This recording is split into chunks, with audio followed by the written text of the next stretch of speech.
नजर है तो पिज्जा के मूड में आप नजर आ रहे हैं इस कंजम्पशन वाले स्पेस पर। गौरांग सर, आपकी राय भी जानना चाहता हूं। देखिए, टाटा कंज्यूमर भी भागता हुआ नजर आ रहा है, जुबिलेंट में भी तेजी देखने को मिल रही है, फेस्टिवल सीजन भी देखिए अपने चरम पर अब आ रहा है। आपको कौन सा स्टॉक सबसे अच्छा लगता है इस स्पेस में से? तो क्विक सर्विस रेस्टोरेंट में मेरे ख्याल से ज्यादा पसंद तो है नहीं लिस्टेड एंटिटी में से। वेस्ट लाइफ है और जुबिलियन फूड वर्क्स है, ये दोनों पर ही नजर गई। और अगर मैं मेरे ख्याल से, अगर मेरी याददाश्त सही है, तो जब इसके आईपीओ आया था, correct me if I am wrong, बहुत सालों पहले करीबन 250 या 350 के आसपास मेरे ख्याल से आईपीओ था जुबिलियन फूड वर्क्स का। तब से लेकर के आज के तारीख तक खरीदारी की कवायद है। मुझे लग रहा है कि अगर लॉकडाउन की परिस्थिति में इनके डिलीवरी बॉयज अपने 2 चक्का गाड़ियों पे इधर उधर दौड़ते हुए नजर आ रहे थे, तो जब ये परिस्थिति सामान्य हो रही और धीरे धीरे जो प्रतिबंध लगाए थे उससे आजादी मिल रही है हमें, तो जाहिर है हेमंत के 1900 वाला 2200 या 2500 तक जाने के लिए ज्यादा मुशक्कत नहीं करनी पड़ेगी। और इस दरमियान में इन्होंने मेरे ख्याल से कुछ अच्छे अच्छे नए प्रोडक्ट्स अपने मेन्यू पे इंट्रोड्यूस किए हैं। एक जो नकारात्मक परिस्थिति थे डंकिन डोनट्स को लेकर के, वो अब ओझल हो रही है। और इतिहास गवाह है कि अगर महंगाई दर बढ़ती है और इनको अपने प्रोडक्ट्स के दाम बढ़ाने पड़ते हैं, तो खुद अपना मार्जिन सैक्रिफाइस नहीं करते हैं, हमें और आपको वो पिज्जा का जो बिल आता है वो ऊपर के तरफ और देना पड़ता है। सही कह रहे हैं सर आप। फेवरेट शेयर टाइटन था। जब नतीजे एक दिन ढीले आए थे तो गौरांग सर ने कहा था भाई अभी खरीद लो, फेस्टिवल सीजन आ रहा है, और फेस्टिवल सीजन में देखिए सारे स्टॉक्स चलेंगे।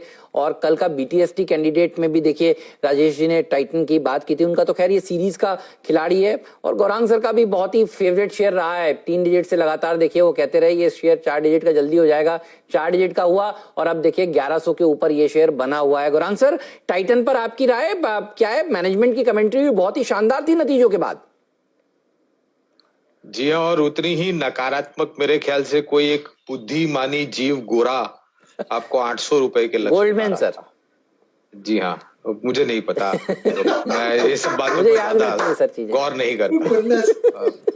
और मुझे याद है आपने उस दिन भी कहा था इनको शेयर चाहिए, इसलिए इस तरह की रिपोर्ट ला रहे हैं, आप लोग शेयर खरीद लीजिए, इनको नहीं मिलेंगे। वो गोल्ड हो या मैन हो मुझे नहीं पता, वो जो भी हो, मुझे ये लग रहा है कि टाइटन एक खरा सोना है, ये असल में गोल्ड है। और मैं ये मानता हूं कि जो हमारे लक्ष्य थे और जो मैनेजमेंट की टिप्पणी आई थी हेमंत, आप जो जिक्र कर रहे थे, उसको सुनने के बाद मेरे ख्याल से 1350 1450 तक ये बहुत ही आसानी तक जा सकता है। और इनका जो ज्वेलरी कारोबार है उसको छोड़ करके मेरे ख्याल से धीरे धीरे जो रिस्ट वॉचेस है, आईवेयर है, एक्सेसरीज है, इसमें योगदान आपको और भी बेहतरीन तरीके से आता हुआ दिखाई देगा। तो गोरा अपना मन बना करके चलता है तो चलने दीजिए, आप अपने विश्वास और सक्षम जो बुनियाद है उसको बना करके, आज भी मैं वही कहूंगा कि खरीदारी करके चलिए। नहीं, आपकी उस रिसर्च को अल्टीमेट वाला टारगेट बताइए रिलायंस इंडस्ट्रीज के लिए। कल जिस तरह से कंपनी ने देखिए ऑनलाइन दवा के कारोबार में उतरी है और एक और कंपनी को एक्वायर किया है, पहले निवेश आ रहा था इस कंपनी में, अब ये कंपनी देखिए एक के बाद एक शानदार एक्विजिशन कर रही है, और ये कारोबार बहुत ही बढ़िया है। अमेजोन भी देखिए इस कारोबार में उतरा है, बहुत प्रॉमिसेबल कारोबार है। कैसे देखा आपने इस खबर को? रिलायंस पर आपकी राय और आपकी टिप्पणी। बहुत ही सकारात्मक खबर है ये हेमंत, और चौथी तिमाही को नतीजे को होकर के ज्यादा समय नहीं हुआ है, 1200 का मेरे ख्याल से तभी कुछ भाव चल रहा था। अगर मैं गलत हूं तो मुझे आप सही करिएगा। और तभी मैंने कुछ 2000 या 2200 की बात की थी। तुम बाद में मुझे मेरे मित्र लोग आकर के बोल रहे तू ज्यादा कभी बोलता नहीं है, मगर 1000 रुपया लगता है क्या तेरे को, इतनी जल्दी आ जाएगा? बोला जल्दी नहीं, मैं बुनियादी तौर पर बात कर रहा हूं, उसके लिए समय लगेगा। और चौथी तिमाही के नतीजे और ये जो पहली तिमाही के नतीजे गए हैं, वो देखते देखते तो मेरे ख्याल से 2200 का तो भाव आ ही गया है जो हमारा लक्ष्य था। अब हमें लग रहा है कि 2650 2800 तक ये जा सकता है। लंबी अवधि की मैं बात कर रहा हूँ हेमंत, मैं छोटी अवधि के लिए ज्यादा मतलब सुझाव नहीं देता हूं। लेकिन जो अधिग्रहण किया है कंपनी का, दवाई कंपनी का, उसको लेकर के और आने वाले समय में जिस तरीके से ये जो काम है आगे बढ़ेगा रिलायंस इंडस्ट्रीज का, खास करके डिजिटल रिटेल, जियो का कारोबार, ऑयल टू केमिकल्स जिसकी घोषणा माननीय चेयरमैन साहब ने की थी, ये सबको मद्देनजर रखते हुए मुझे लगता है कि कोई ज्यादा तकलीफ नहीं होगी 2650 2800 तक जाने के लिए। और इतिहास बनाने का एक जो सिलसिला शुरू किया है रिलायंस ने, ये बहुत जल्द रुकेगा नहीं। और भी कई आपको नए इतिहास बनते हुए आएंगे और शायद नए नए ऊपरी स्तर भी आते हुए दिखें। मुनाफे का ये गोल्ड फाइनेंस कंपनी ने बहुत बढ़िया रिटर्न दिए हैं। अभी एक ही आंकड़ा है गौरांग सर, कैसे देखते हैं आप इस नंबर को? पहले तो डिस्क्लोजर दे देता हूं, मुथूट और मन्नपुरम ये दोनों पर लंबी अवधि के लिए निवेश की कवायद है। और क्रेडिट पॉलिसी में जिस तरीके से कुछ प्राविधान को लेकर के, कुछ नीतियों को लेकर के बदलाव किया गया, जो मार्जिन था उसको बढ़ाया गया, उसको लेकर के यहाँ असमंजस परिस्थिति थी। लेकिन लोगों की समझ में एक बात आई नहीं है कि जो भी लोन देते हैं हेमंत, ये सोने को लेकर के लोन देते हैं। और जहां तक सोने के दाम का सवाल है, मैंने एक नजरिया आपके सामने काफी समय पहले रख दिया था कि सोने के दाम डॉलर टर्म में और रुपए में आपको ऊपर जाते हुए दिखेंगे। तो मुझे नहीं लगता है कि इससे इन कंपनियों को ज्यादा तकलीफ होगी। गिरावट आई थी, अब ये रिकवर हो चुका है और नतीजों के आधार पर मेरे ख्याल से और अगर थोड़े बहुत आंकड़े आ जाते हैं तो थोड़ी बहुत और जानकारी मिल जाएगी। लेकिन दोनों पर ही लंबी अवधि के लिए निवेश की राय। गौरांग सर, स्वागत है आपका सीएनबीसी आवाज पर। मेटल स्टॉक्स की बात हो रही थी, ये बताइए आपने किस तरह से रीड किया टाटा स्टील वाली इस रिपोर्ट को? मीडिया रिपोर्ट्स ये सजेस्ट कर रही हैं कि ऑडिटर्स ने कुछ शायद कंसर्न्स रेज किए हैं टाटा स्टील के यूरोप के कारोबार को। आप कैसे रीड कर रहे हैं इसे? Good morning to you. बहुत बहुत धन्यवाद हेमंत, और आप सभी को शुभ प्रभात हमारे तरफ से। तो विशेष रूप में क्या दिक्कतें विदेशी कारोबार को लेकर के ऑडिटर ने सामने रखी, इसके बारे में मेरे पास बहुत ही गहराई से जानकारी नहीं है।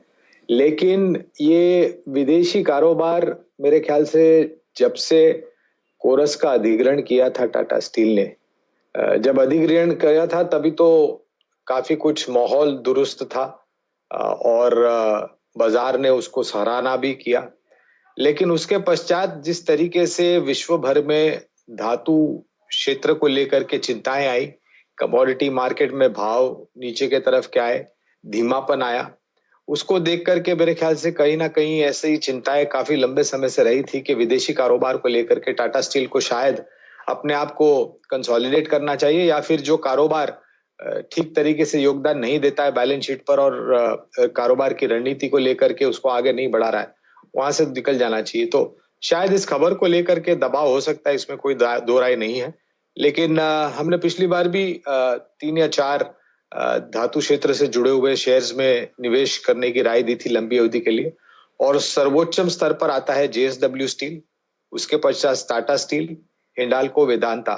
ये मेरे ख्याल से श्रेणी के आधार पर हमारी पसंद होगी। आपके लिहाज से बताइए सर। अवॉइड तो बिल्कुल नहीं है हेमंत। हालांकि ये भी कहना चाहूंगा कि ये क्षेत्र ऐसा है जहां पर हाई बीटा की गिनती की जाती है और उठापटक काफी होती है, तो जोखिम झेलने की क्षमता थोड़ी बहुत ऊपर की तरफ होनी चाहिए। दूसरी बात यह है कि ये जो निर्माण कार्य का जो क्षेत्र है, कंस्ट्रक्शन रिलेटेड, खास करके रियल एस्टेट, ये मेरे ख्याल से कृषि क्षेत्र के बाद दूसरा सबसे बड़ा रोजगार खड़ा करने वाला क्षेत्र है। और इस क्षेत्र को मेरे ख्याल से सक्षम रूप से सरकार के तरफ से, केंद्रीय की तरफ से, राज्य स्तर के तरफ से आपको जो होती है सहायता वो करनी चाहिए। और मेरे ख्याल से जिस तरीके से दामों में कमी आई है कमर्शियल प्रॉपर्टी में या रेसिडेंशियल प्रॉपर्टी में, आई थिंक मेरा ये मानना है कि वो जो रेडी रेकनर के भाव है वो अब कोई मायने नहीं रखती है। तो सरकार को मेरे ख्याल से यहाँ पर जल्द से जल्द काम करना चाहिए और जो भी निर्णायक तरीके से नीतियों में बदलाव करना है या नई नीति लानी है वो आपको सामने लेकर के आनी चाहिए। और खास करके जो रजिस्ट्रेशन चार्जेस है वहां पर आपको कमी करनी चाहिए। 2 कंपनियां, अगर मैं इसी बात को ध्यान में रखते हुए अगर मैं बंबई शहर की बात करूं तो मुझे गोदरेज प्रॉपर्टीज और ओबेरॉय रियल्टी, ये 2 नाम पसंद है। इसके अलावा पैन इंडिया पर अगर आप देखने जाए तो दक्षिण भारत स्थापित अभी जो आपने नाम लिया था शोभा लिमिटेड, ये कंपनी पसंद है। और एक दक्षिण भारत बैंगलोर एस्टैब्लिश्ड कंपनी है प्रेस्टीज एस्टेट्स। तो ये 4 कंपनियां होगी जिनको मैं ज्यादा तवज्जो दूंगा। मिड कैप स्टॉक्स भागते जा रहे हैं और इस सीरीज में मिड कैप इंडेक्स ने 6% के पॉजिटिव रिटर्न्स दिए। कोई बढ़िया मिड कैप जिसके ऊपर आपकी नजर हो, बताइए। हेमंत, पहले तो मेरे ख्याल से जो दिग्गज इंडेक्स है सेंसेक्स और निफ्टी, वो मेरे ख्याल से पिछले कुछ दिनों से 11,250 और 11,350 100 पॉइंट के दायरे में कामकाज कर रहा है। और जब ऐसा कई बार हुआ है हेमंत कि जब आपके फ्रंटलाइन इंडाइसेस रेंज में चले जाते हैं तो मिड कैप और स्मॉल कैप हरकत में आ जाते हैं, खास करके mid cap.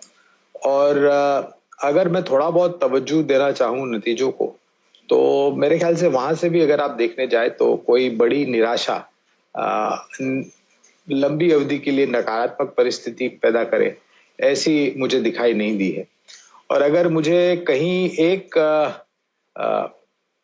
Relatively safe sector यानी कि थोड़े बहुत आसार सुधरते हुए नजर आते हैं, अगर बाजार में थोड़ी बहुत अनिश्चितता का माहौल होता है, तो फार्मा सेक्टर से जुड़ी हुई एक कंपनी है, इसका भी जिक्र हमने पहले किया था, टोरेंट फार्मा। ये कंपनी अगर आप नतीजे देखने जाए तो करीबन 50% से ज्यादा मार्केट दरअसल खुलने वाला नजर है। तो मेरे ख्याल से मैं मिड कैप फार्मा की बात करना चाहूंगा। जी सर। पिछली बारी हमने टोरेंट फार्मा का जिक्र किया था।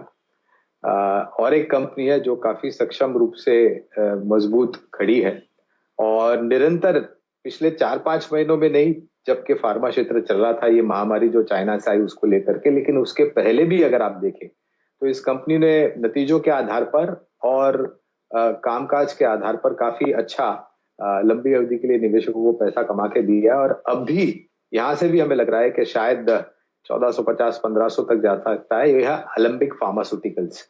और कहीं ना कहीं हेमंत, हमें लग रहा है कि भले ही थोड़ी बहुत चमक फीकी पड़ सकती है क्योंकि काफी तीव्र गति से फार्मा क्षेत्र चला है पिछले 4-5 महीनों में, लेकिन अगर आप लंबी अवधि का नजरिया रखते हैं और सक्षम कंपनियों में निवेश करते हैं तो मेरे ख्याल से आप कभी भी चूकेंगे नहीं मौका।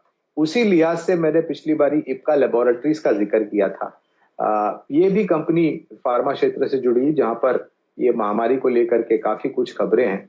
तो मुझे लग रहा है कि मिड कैप फार्मा एक ऐसा, जैसे हम मिड कैप आईटी की बात कर रहे थे ना हेमंत, उसी लिहाज से ये जो मिड कैप फार्मा कंपनियां हैं, लार्ज कैप तो परफॉर्म करेंगे लेकिन मेरे ख्याल से मिड कैप फार्मा को आपको नजरअंदाज नहीं करना चाहिए। बात है तो देखिए, मिड कैप